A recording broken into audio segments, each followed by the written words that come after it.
বাংলা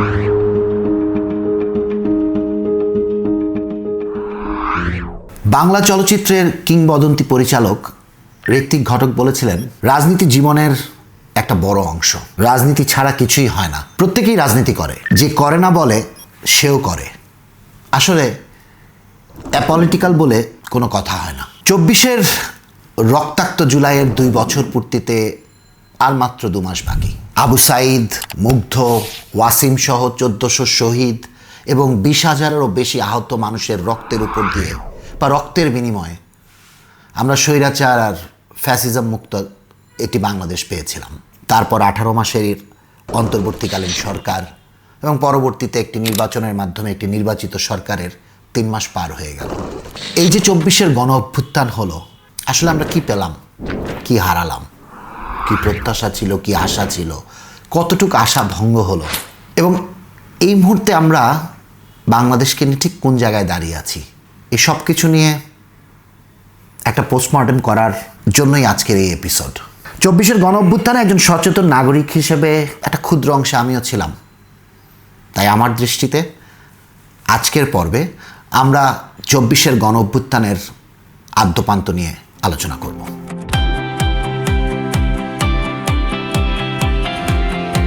সবচেয়ে মজার বিষয়, আমরা সবসময় ওই বাংলাদেশিরা বা বাংলাদেশের মানুষের মেমোরি গোল্ডফিশের মেমোরি। আমরা খুব তাড়াতাড়ি অনেক কিছু ভুলে যাই। এই যে 2 বছরের মতো সময় অতিবাহিত হলো 24-এর গণ অভ্যুত্থান পরবর্তী, এই পরবর্তী সময়ে কেন জানি সেই রক্তমাখা রক্তাক্ত গণ অভ্যুত্থানের দিনগুলোকে আমরা হয়তো বা ভুলতে বসেছি। হ্যাঁ, এখনও হয়তো বা ছবিতে, ভিডিওতে, ইন্টারন্যাশনাল বিবিসি, আল জাজিরা বা সিএনএনের ডকুমেন্টারিতে, ইলেকট্রনিক মিডিয়ার আর্কাইভে 24-এর গণ অভ্যুত্থানের ফুটেজ বা ছবিগুলো রয়ে গেছে। বাট ওই যে আমাদের স্মৃতিটা, ওই সময়ের যে আমাদের স্পিরিটটা কোথায় জানি ফিকে হয়ে গেছে। আমরা আসলে যেই আশাটা করে, যেই প্রত্যাশাটা নিয়ে 56 বছর পর একসাথে হয়ে একটা নতুন স্বপ্নের জন্য, একটা নতুন জেনারেশনের নেতৃত্বে একটা গণ অভ্যুত্থান করেছিলাম, সেই গণ অভ্যুত্থানটার স্পিরিটটা ফিকে হতে শুরু করেছে। এবং এটার জন্য আসলে আমরা জাতি হিসেবে আমরা সবাই দায়ী। আমরা কোনো একটা পার্টিকুলার গোষ্ঠীর দিকে আঙুলটা দিতে পারবো না এই কারণে, কারণ গণ অভ্যুত্থানের ঠিক পরপরই আমরা দেখেছি যে আমরা আমাদের মধ্যে যে ঐক্যটা ছিল, সেই ঐক্যটাই নিজ নিজ স্বার্থের কারণে বা নিজ নিজ গোষ্ঠী বা দলের স্বার্থের কারণে এটার মধ্যে ফাটল ধরা শুরু করেছে। এরপর একটা 18 মাসের অন্তর্বর্তীকালীন সরকার, যেটা একটা অত্যন্ত নাজুক, ভঙ্গুর, স্বার্থান্বেষী একটা সরকার, যাদের আসলে দেশ চালানোর কোনো অভিজ্ঞতাই নেই, সেই মানুষগুলা যখন আবার এসে দেশটাকে একটা নতুন গতিপথের দিকে নিয়ে যাওয়ার চেষ্টা করেছে, তারা অনেকাংশেই বিফল হয়েছে। দিন শেষে তারা একটা নির্বাচন দিয়েছে। অন্যান্য অনেক নির্বাচন থেকে এই নির্বাচনটা স্বচ্ছ ছিল, কিন্তু সেই নির্বাচন নিয়েও অনেক প্রশ্ন, অনেক কনস্পিরেসি থিওরি এবং নানা ধরনের অ্যালিগেশন ইতিমধ্যেই আমরা দেখেছি। তারপরও সবচেয়ে বড় কথা যে কোনো প্রাণহানি হয়নি, নৃশংসতা হয়নি। অন্যান্য নির্বাচনের মতো সেটি রক্তাক্ত ছিল না। কিন্তু তারপরও আমরা আসলে যেই প্রত্যাশাটা করেছিলাম যে একটা নতুন বাংলাদেশ বা একটা বাংলাদেশ 2.0, আমার মতে সেটা আমরা পাই নাই।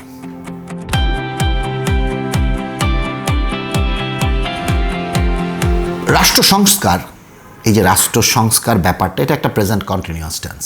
একদিনে কোনো রাষ্ট্র বদলে যায় না। এই মুহূর্তে পৃথিবীর সবচেয়ে বড় রাষ্ট্র বা সবচেয়ে বলা হয় যে সবচেয়ে ওল্ডেস্ট ডেমোক্রেসির মধ্যে একটি আমেরিকা, 250 বছরের তাদের গণতন্ত্রের বয়স, তারাও নানাভাবে স্ট্রাগল করছে। আমরা দেখতে পাচ্ছি তাদের পররাষ্ট্রনীতি, তাদের দেশের ভিতরের নীতি, সব কিছু নিয়ে তারা ঘরে বাইরে সমালোচিত হচ্ছে। একটা রাষ্ট্রকে আসলে গণতন্ত্রের পথে বা গণতন্ত্রের দিকে পূর্ণভাবে ধাবিত করতে হলে এটার জন্য সময় লাগে এবং এটার জন্য স্যাক্রিফাইস লাগে, এবং সেটা জেনারেশন থেকে জেনারেশন সেই স্যাক্রিফাইসগুলো করে যায়। আমাদের ক্ষেত্রেও তা হয়েছে। এবং আমার মনে হয় ওই যে আমি বললাম, রাষ্ট্র সংস্কার একটা প্রেজেন্ট কন্টিনিউয়াস টেন্স। এখন যে রাষ্ট্র যত বেশি দায়িত্বশীল, যে রাষ্ট্র যত বেশি ইন্টেলিজেন্ট, তারা চেষ্টা করে কত কম সময়ে, কত কম রক্তের বিনিময়ে, কত কম স্যাক্রিফাইস করে তারা সেই রাষ্ট্রটাকে গণতন্ত্রের একটা আইডিয়াল জায়গায় নিয়ে যেতে পারবে। আমরা আসলে কোনটা পারবো সেটা হয়তো বা সামনের ইতিহাস নির্ধারণ করবে।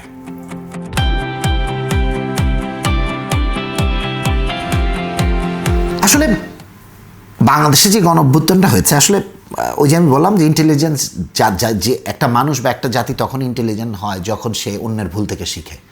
আমাদের গণঅভ্যুত্থানের ঠিক কিছুদিন পরেই নেপালে গণঅভ্যুত্থান হলো এবং নেপালের স্টুডেন্টরা আমাদের করা ভুলগুলো থেকে সাথে সাথে তারা শিক্ষা নিয়েছে।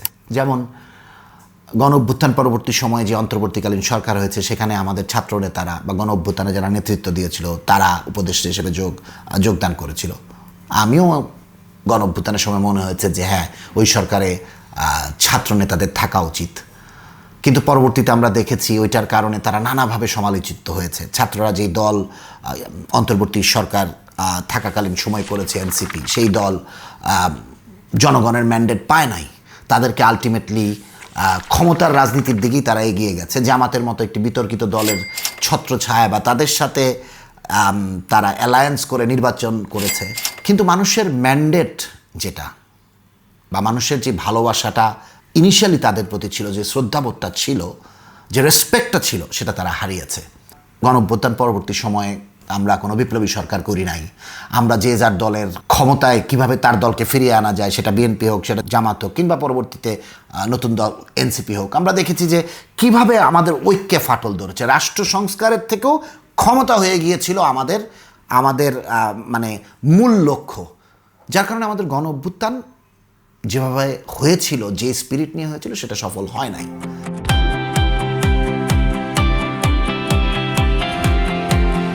এই সুযোগ আবার কবে আসবে আমি জানি না, বাট এটার জন্য রাষ্ট্র হিসেবে, জাতি হিসেবে আমাদেরকে অনেক মূল্য দিতে হবে। আমরা ওই একই চক্রের দিকে আবার আস্তে আস্তে এগিয়ে যাওয়া শুরু করেছি। জানি না যে সেই বিভীষিকাময় একটা অবস্থা যেটা ছিল 17 বছরের ফ্যাসিজম বা স্বৈরাচারের শাসনের কারণে, সেই দিকে আমরা যাব কিনা, আবার এত মানুষকে রক্ত দিতে হবে কিনা। বাট যেহেতু আমরা ক্ষমতাকে রাষ্ট্র সংস্কারের উপরে স্থান দিয়েছি, আমাদের ভবিষ্যতে আবারও অন্ধকারের খাদে পড়ার সম্ভাবনা প্রবল।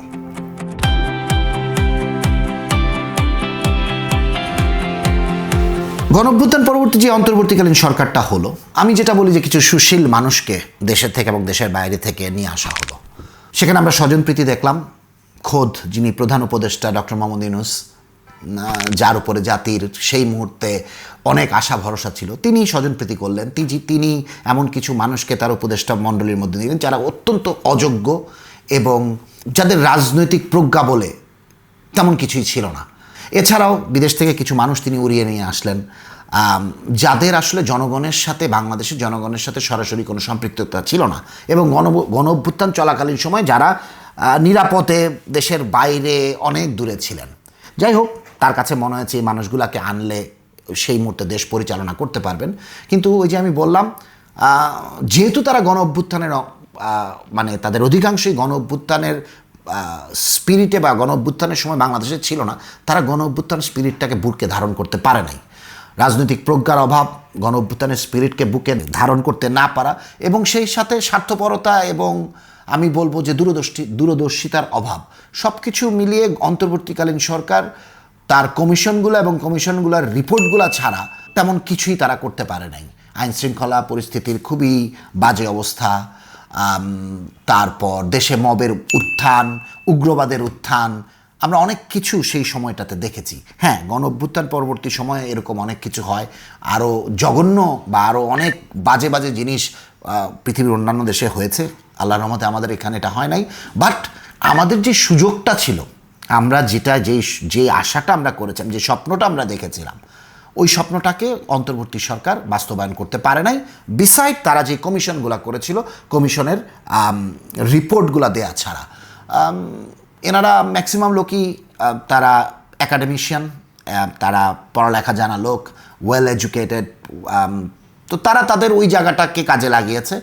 সবচেয়ে বড় কথা, আওয়ামী লীগ বা ফ্যাসিস্ট সরকারের মানুষগুলাকে যেভাবে জেলে ঢুকানো হয়েছিল, সেখানে আমরা আওয়ামী লীগের আমলে আওয়ামী লীগ যেভাবে বিএনপি আর জামাতের উপরে অত্যাচার করে বিচার বিভাগকে তাদের পকেটে রেখে যেইভাবে আইনের সুশাসন কায়েম করে নাই, সেটারই পুনরাবৃত্তি আমরা দেখতে পেয়েছি।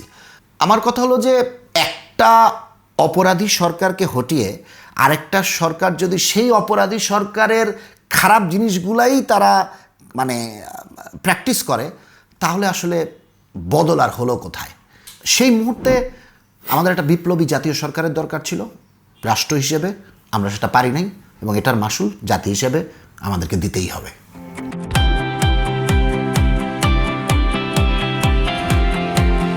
আমাদের গণ অভ্যুত্থান পরবর্তী সময় আমরা ক্ষমতা, টাকা এগুলো নিয়ে অনেক লোভী হয়ে গিয়েছিলাম, যে লোভটাকে নেপাল সংবরণ করতে পেরেছিল। আমাদের সবার টার্গেট ছিল ক্ষমতা, আমরা সবাই চেয়ারে যেতে চেয়েছিলাম, সেটা বিএনপি হোক, সেটা জামাত হোক, সেটা ছাত্র সমন্বয়ক নেতারা হোক, সবাই ক্ষমতা চেয়েছিল এবং জাতি বেকুব হয়ে গেছিল। একটা কথা মনে রাখতে হবে, খুব ইম্পর্টেন্ট, বাংলাদেশের ইতিহাস যদি আমরা পর্যালোচনা করি, বাংলাদেশের মানুষ কখন মাঠে নামে? 52, 71, 90, 24, এই চারটার সময়, সেটা বহিঃশত্রু হোক আর শত্রু ঘরের ভিতরে হোক, তারা যখন এই দেশের মানুষের বুকে গুলি চালিয়েছে, তখনই সাধারণ মানুষ রাস্তায় নেমেছে। বাংলাদেশের মানুষের বুকে যখন গুলি চলে, তখন মানুষ আর কিছু মানে না। যে যাই বলুক, যেই সরকার যত বড় কথাই বলুক, বাংলাদেশে এই মুহূর্তে এমন কোনো নেতা নাই যে বলবে আর মানুষ রাস্তায় নেমে যাবে। সেটা প্রধানমন্ত্রী থেকে শুরু করে, জামাত থেকে শুরু করে, বিএনপির সকল নেতা থেকে শুরু করে, এনসিপির নব্য যেই নেতারা, তাদেরকে যদি আমি অ্যাড করি, একটা নেতাও নাই যার কথায় মানুষ রাস্তায় নামবে। এবং তারা যদি মনে করে যে আমি বললাম, এই যে আমরা থ্রেড দেখি সংসদে, 5 লাখ নিয়ে আসবে, ও 2 লাখ নিয়ে আসবে, তাদের সেই মরদ নাই, তাদের সেই যোগ্যতাও নাই, কারণ তারা সেটা আর্ন করতে পারে নাই। এদেশের মানুষ অনেক ধৈর্যশীল, কিন্তু যখনই এই দেশের মানুষের বুকে গুলি চালানো হয়, তখন মানুষ আর সেটা সহ্য করে না। 24-এ সেটাই হয়েছিল। সাধারণ মানুষ এই ডিওএইচএসেই 4 তারিখ যখন 2টা গেট, এই যেখানে বসে আমি এটা রেকর্ড করতেছি, 2টা গেট আর্মি দিয়ে বন্ধ করে দেওয়া হয়, ডিওএইচএসের সকল বাসিন্দারা রাস্তায় নেমে আসে। সেই ফুটেজ আমি অনেকবার দিয়েছি, দরকার হলে ভিডিওতে আবার দিয়ে দিব। এদেরকে কেউ বলে নাই, এরা নিজের তাগিদে চলে। ঠিক এভাবেই সারা বাংলাদেশে এই 18-19 কোটি মানুষের মধ্যে যারা 5-7 কোটি মানুষ যারা মানে স্বতঃস্ফূর্তভাবে এই গণ অভ্যুত্থানে অংশগ্রহণ করেছে, তারা নেমে গিয়েছিল। তো কেউ যদি মনে করে সেটা নাহিদ ইসলাম হোক, সেটা জামাতের আমির হোক, আর তারেক রহমান বর্তমান প্রধানমন্ত্রী হোক, যে তার ডাকে মানুষ নেমে গেছে, তারা জীবনের সবচেয়ে বড় ভুল করবেন। আপনাদের ডাকে মানুষ নামে নাই, কারণ আপনারা সেই যোগ্যতা অর্জন করতে পারেন না। যদি পারতেন, তাহলে 24 পরবর্তী সময়ে আপনারা একটা বিপ্লবী জাতীয় সরকার করে দেশটাকে 3 থেকে 5 বছর ধরে চালিয়ে দেশটার প্রয়োজনীয় সংস্কারগুলো করতেন, কিন্তু আপনারা সেটা পারেন নাই। আর আপনারা সেটা আদৌ পারবেন কিনা আমি জানি না, কারণ এই দেশের থেকে দল বড়, দলের থেকে ব্যক্তি বড়, এবং এটার গ্লিমস আমরা বারংবার দেখে আসছি। সো আমার কাছে মনে হয় যে এগেন নেপাল যে খুব মানে তারা একটা নতুন যাত্রা শুরু করেছে, আমি দোয়া করি তারা সাকসেসফুল হোক। তারা যদি সেটা করতে পারে, পৃথিবীর জন্য তারা একটা অনেক বড় এক্সাম্পল হয়ে যাবে। এবং এই জেন-জি বা জেন আলফা বা সামনে যে জেন বেটা আসতেছে, তারা বুঝতে পারবে যে আসলে ক্ষমতার লোভ করা যাবে না। যখন তুমি একটা দেশকে ফিক্স করতে যাবা, তোমাকে স্যাক্রিফাইস করতে হবে, এবং তোমাকে যেটা জাস্ট, যেটা রাইট সেটা রাইট, যেটা রং সেটা রং, যেটা ব্ল্যাক সেটা ব্ল্যাক, যেটা হোয়াইট সেটা হোয়াইট, সেভাবে এগিয়ে যেতে হবে। ক্ষমতার লোভ করলে আলটিমেটলি রেজাল্ট 0 হবে, যেটা বাংলাদেশের ক্ষেত্রে বা বাংলাদেশের গণ অভ্যুত্থানের ক্ষেত্রে আমরা অনেকাংশেই দেখতে পাচ্ছি।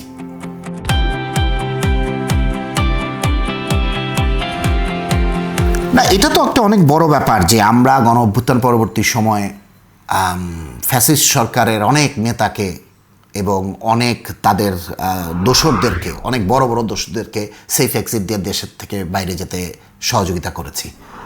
এবং এই যে পাপটা আমরা করেছি, সেটা যেই করুক, এখন সেই নামের লিস্টে আমি নাই গেলাম, সেই পাপের প্রায়শ্চিত্ত তাদেরকে করতে হবে একদিন না একদিন। সেটা জনগণের কাছে হোক, রাজনৈতিক দলের কাছে হোক, বা বিচার বিভাগের কাছে হোক, তাদেরকে এটা করতে হবে। আমাদের উচিত ছিল তাদেরকে দেশে রেখে তাদের বিচারটা করা, এবং যে কয়জনকে আমরা ধরতে পেরেছি তারাও সুযোগ পেলে পালিয়ে যেত। বাট শেখ হাসিনা থেকে শুরু করে যেই অসংখ্য আওয়ামী লীগের মানে দুষ্ট নেতা কর্মীরা পালিয়ে গেছে বা সরকারি কর্মচারীরা বা সেটা আইন শৃঙ্খলা বাহিনীর লোকেরা পালিয়ে গেছে, তাদেরকে সেই সুযোগটা করে দিয়ে আমরা আসলে ওই যে আমি বললাম যে প্রথমেই গণ অভ্যুত্থানের স্পিরিটে একটা অনেক বড় ছিদ্র করে ফেলেছি। এবং পরবর্তীতে আমরা দেখেছি বিগত 18 মাস থেকে শুরু করে এখন পর্যন্ত কিভাবে এই মানুষগুলা দেশের বাইরে থেকে দেশের বিরুদ্ধে চক্রান্ত করে যাচ্ছে। তারা পাশের একটি দেশে বসে সেই যে চক্রান্ত শুরু করেছে, সেই চক্রান্ত অন্তর্বর্তীকালীন সরকারের আমলে এই যে এতগুলা ষড়যন্ত্র হয়েছে, এতগুলা কনস্পিরেসি হয়েছে, এগুলোর মধ্যে তারা কিভাবে ইনভলভ ছিল, অনলাইনে সোশ্যাল মিডিয়ায় তারা কিভাবে অ্যাটাক করে গিয়েছে, এবং যে একটা বন্যা হয়েছিল 24-এ, যে একটা কৃত্রিম রাজনৈতিক বন্যা হয়েছিল, সেটার পিছনেও তাদের একটা অনেক বড় হাত ছিল। এবং এখনও তাদের প্রোপাগান্ডা পোর্টালগুলা, নিউজ পোর্টালগুলা পাশের দেশ থেকে তারা ক্রমাগত একটা কনস্পিরেসি থিওরি তারা দাঁড় করানোর চেষ্টা করছে যে কিভাবে কনস্পিরেসি করে শেখ হাসিনা এবং তার সরকারকে ফেলে দেওয়া হয়।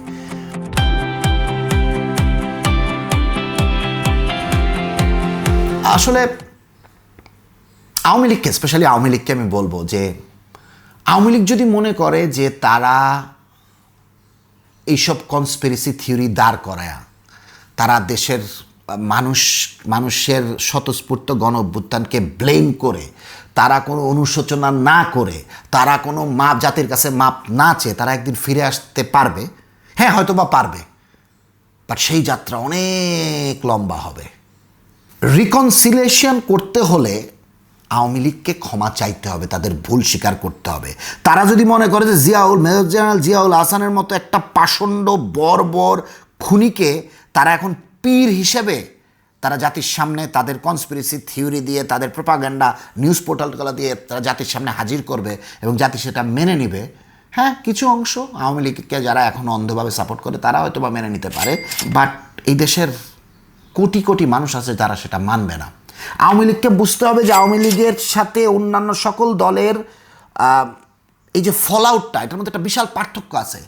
আজ পর্যন্ত বাংলাদেশের ইতিহাসে কিংবা পৃথিবীর ইতিহাসে আছে কিনা বা বিরল, আমি শিওর, কোনো দলের দলীয় প্রধান থেকে সবাই এভাবে ভেঙে যায় নাই এবং এত মানুষের রক্তের বিনিময়ে, জীবনের বিনিময়ে একটা সিচুয়েশন হওয়াতে সেই সময়ে ফেলে যায় নাই। আওয়ামী লীগ ফিরে আসতে গেলে একটা বিশাল জনগোষ্ঠী জীবনের বিনিময়ে হলেও তাদেরকে প্রতিরোধ করার বা প্রতিহত করার চেষ্টা করবে এবং সেটা একটা গৃহযুদ্ধের দিকে এগিয়ে যাবে। সেই গৃহযুদ্ধে কে জিতবে, কে হারবে, কে মরবে, কে বাঁচবে সেটা সময় বলে দিবে। বাট আওয়ামী লীগকে ফিরে আসতে হলে তাদের ভুলের জন্য অনুশোচনা, জাতির কাছে মাপ চাওয়া এবং তাদের নেতা কর্মীদের বিচার হতেই হবে। জানি না বাংলাদেশে আবার কখনো গণ অভ্যুত্থান হবে কিনা, আল্লাহ নাও করুক, বাট ওই পরিস্থিতি যদি সৃষ্টি হয়, সেই সময়কার যে জেনারেশনগুলো লিড দিবে তারা অনেক বেশি প্রিপেয়ার্ড থাকবে। বিকজ এটা এমন একটা যুগে বা সময় আমরা বাস করছি যেখানে সেকেন্ডের মধ্যে আপনার কাছে ইনফরমেশন চলে আসে। আপনি যদি জাস্ট চ্যাট জিপিটিতে বা যে কোনো এআইতে জিজ্ঞেস করেন যে 24-এর গণ অভ্যুত্থানে বাংলাদেশ কী কী ভুল করেছিল, 30 সেকেন্ডের মধ্যে সব পেয়ে যাবে এবং পরবর্তী জেনারেশনগুলো এগুলো জেনেই মাঠে নামবে। এবং মনে রাখতে হবে, রাষ্ট্রযন্ত্র কখনোই এই ইয়াং জেনারেশনের সাথে টেকনোলজিতে, অ্যাগ্রেশনে, ক্রিয়েটিভিটিতে পেরে উঠবে না।